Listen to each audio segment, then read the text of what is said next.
What is economy? Economy starts with the word scarcity. But what is scarcity? Scarcity is the idea that we cannot have everything we want as much as we like to have. There are limits that keep us from having everything. What is the limit? Scarce resources. Why these resources are scarce? Because they are hard to find. Money is the great example. Let's say you want a laptop and a phone. You don't have enough money to buy both. You are forced to choose between the two. Even if you have enough money, you still have to choose between buying those things or buying other stuff. What I'm trying to say is that you can never have enough money, which makes it a scarce resources. Time is another scarce resources. Suppose you need to study or playing games and watching television. You cannot do those things at the same time. Of course, you can do one after the others, but there's only 24 hours in a day. By doing one thing, you will have to cut another thing from schedule. So, what is the meaning of economics? Economics is the study which studies. Economics is the science which studies human behavior as a relationship between ends and scars which have alternative use, or economics is the study of how people use their limited resources to try to fulfill unlimited ones and involve alternative or choice. An economy is a large set of interrelated production and consumption activities that aid in determining how scarce resources are allocated. In an economy, the production and consumption of goods and services are used to fulfill the needs of those living and operating within it. Market-based economies tend to allow goods to flow freely through the market according to supply and demand.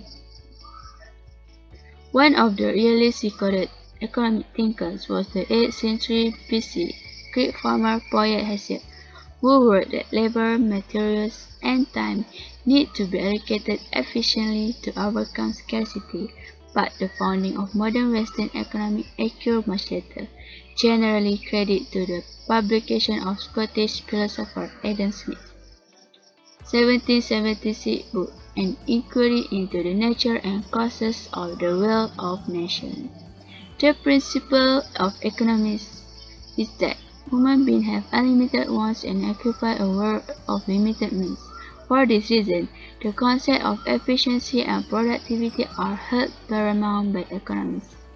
Increased productivity and more efficient use of resources thereof could lead to a higher standard of living. Despite this view, economy has been pejoratively known as a dismal science, a term coined by Scottish historian Thomas Carlyle in 1849. He used it to criticize the liberal view on race and social equality of contemporary economists like John Stuart Mill. The same commentator suggests Carlyle was actually describing the gloomy prediction by Thomas Herbert Malthus. The population growth will always outstrip the food supply. There are two categories of economics, which is macroeconomic and macroeconomic. Macroeconomic is the study of individuals, households, and firms' behavior in decision-making and allocation of resources. It generally applies to market of goods and services and deals with individuals and economic issues. Macroeconomic study deals with what choice people make, what factors influence their choice, and how their decisions affect the goods market by affecting the price, the supply, and demand.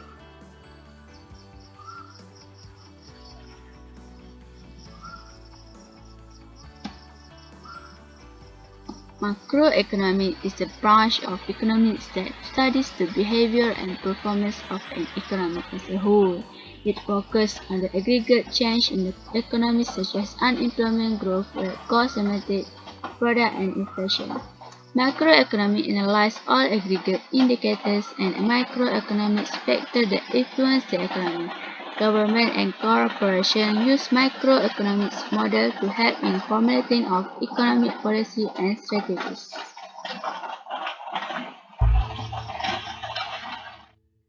Hi, Assalamualaikum. Now I will continue about basic economy concept. Let's see, what is basic economy concepts? Economy concept is divided into three: is scarcity, choice, and opportunity cost. Now let's see what is scarcity.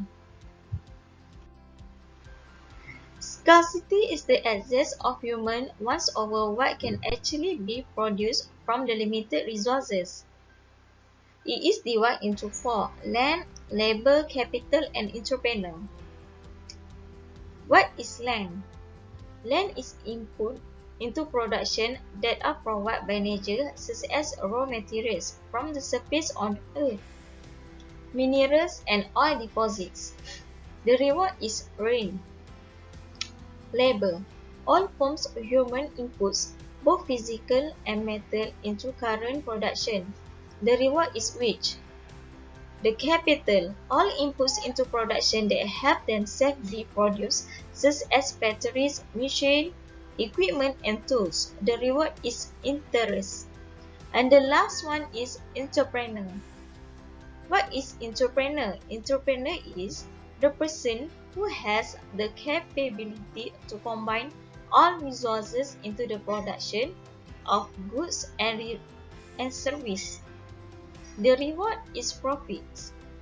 Now we see the another one. It is choice. Choice is the since resources are limited. Choice must be made. Therefore, one must choose the best alternative with the most benefit. The last is opportunity cost. The opportunity cost is when the one choose the best alternative, the second best alternative must be foregone. Therefore, opportunity cost is measured in terms of the second best alternative foregone. The production possibility curve can further illustrate these three basic economic concepts. Now we go to production possibility curve. It is PPC. What is PPC? PPC is a graph that can show various combinations of goods and services that can be produced using all the resources available. It has four assumptions of PPC. Number one is the economy is producing two goods only. Then, resources are fixed.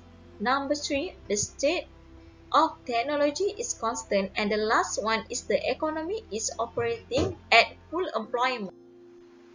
Like we can see, this is the example of production possibility of PPC. Okay, now let's see the types of graph or a shape of production probability curve. This is three of the graph, and let's see for the first one. First is a concave PPC shows that the opportunity cost is increasing. The graph for number 2 is a linear PPC shows that the opportunity cost is constant, and the last one is a convex PPC shows that the opportunity cost is decreasing. This is the three factors that influence the shift of PPC. It is technology, economic growth, and the populations. Factors that influence the shift of PPC. Given the four assumptions of PPC earlier, the amount of output of the two goods will be fixed. However, the PPC may shift outward or inward. It is change in the amount of output based on the factors. The first one is the discovery of new technologies. Then the second one is the increase in factor of production or resources. The third one is economic growth. And the last one is increased population. Let's continue to basic economics problems.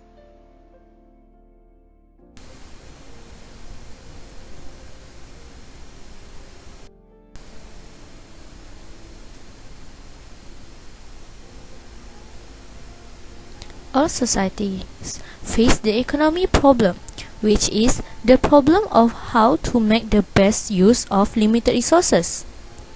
The basic economic problem exists because there are limited resources, but our needs are infinite.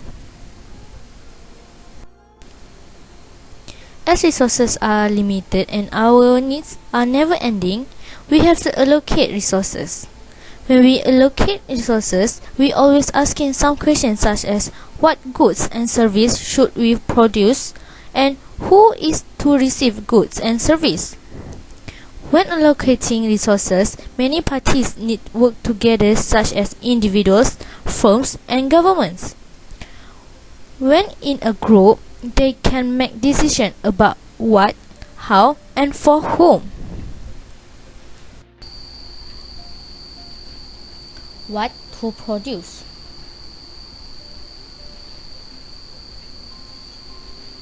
This problem involves selection of goods and service to be produced and the quality to be produced of each selected commodity. Every economy has limited resources and thus produce all the goods. More of one good or service usually means less of others. For example, production of more sugar is possible only by reducing the production of other goods. So, on the basis of the importance of various goods, an economy has to decide which goods should be produced and in what quantity. This is a problem of allocation of resources among the different goods.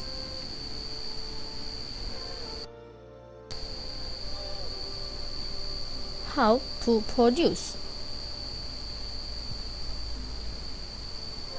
This refers to selection of technique to be used for production of goods and service. A good can be produced using different techniques of production. Technique can classify as labor-intensive technique (LIT) and capital-intensive technique (CIT). LIT is more labor and less capital is used. LIT, there is more capital and less labor utilization. For example, textile can be produced either with a lot of labor and a little capital or less labor and more capital. The selection of technique is made with a view to achieve the objective of raising the standard living of people and to provide employment to everyone. For whom to produce. This problem refers to a selection of the category people who will unlimitedly consume the goods, whether to produce goods for more poor and less rich or more rich and less poor. Since the resources are limited in every economy, no society can satisfy all the needs of people. Thus, a problem of choice arises. Goods are produced for those people who have the paying capacity. The capacity of people to pay for goods depends upon their level of income. It means this problem concerns with contribution of income among the factors of production.